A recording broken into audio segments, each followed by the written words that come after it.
आखिरी 3 वज़राए ख़जाना जोकर थे। मिफ्ताह इस्माइल का सलमान शहबाज के ट्वीट पर अफसोस का इजहार। सलमान शहबाज के ट्वीट पर अफसोस हुआ। तवक्को नहीं थी कि सलमान शहबाज ऐसी बात करेंगे। मिफ्ताह इस्माइल की गुफ्तगू। लाहौर, 17 जनवरी 2023। साबिक़ वज़ीर ख़जाना मिफ्ताह इस्माइल ने वज़ीर आज़म शहबाज शरीफ के साहबजादे सलमान शहबाज के ट्वीट पर अफसोस का इजहार किया है।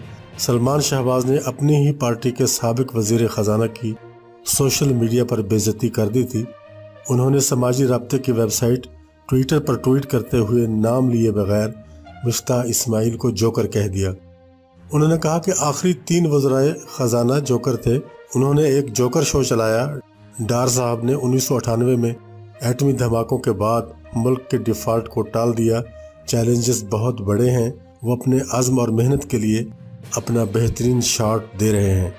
3 जोकरों ने बारूदी सुरंगें बिछा दी। इसी पर रद्दमल देते हुए मिफ्ताह इस्माइल ने कहा कि मेरी सलमान शहबाज से तवील रफ़ाकत है। उन्होंने समा न्यूज़ के प्रोग्राम में गुफ्तगू करते हुए कहा कि सलमान शहबाज के ट्वीट पर बहुत अफसोस हुआ। तवक्को नहीं थी कि सलमान शहबाज ऐसी बात करेंगे। मिफ्ताह इस्माइल ने मज़ीद कहा कि हुकूमत जो नहीं करना चाह रही उन्हें वो चीज़ें करना पड़ेंगी। हुकूमत ने मुद्दत पूरी करनी है तो मुश्किल इक़दामात उठाना होंगे क्योंकि IMF प्रोग्राम लाना ज़रूरी है। मिफ्ताह इस्माइल ने कहा कि इमरान खान के जाने के बाद IMF प्रोग्राम लिया तो मुश्किलात हुई।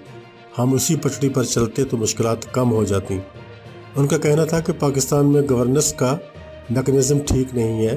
पाकिस्तान में कोई भी हुक्मरान अपना हक अदा नहीं कर सका। साबिक़ वज़ीर ख़जाना ने कहा कि इस वक्त डॉलर्स की डिमांड ज़्यादा है। पाकिस्तान में लोग इस वक्त प्लाट वगैरह नहीं ख़रीद रहे बल्कि उसकी जगह पर डॉलर ख़रीदे जा रहे हैं। मईशत ठीक होने तक डॉलर्स की डिमांड रहेगी।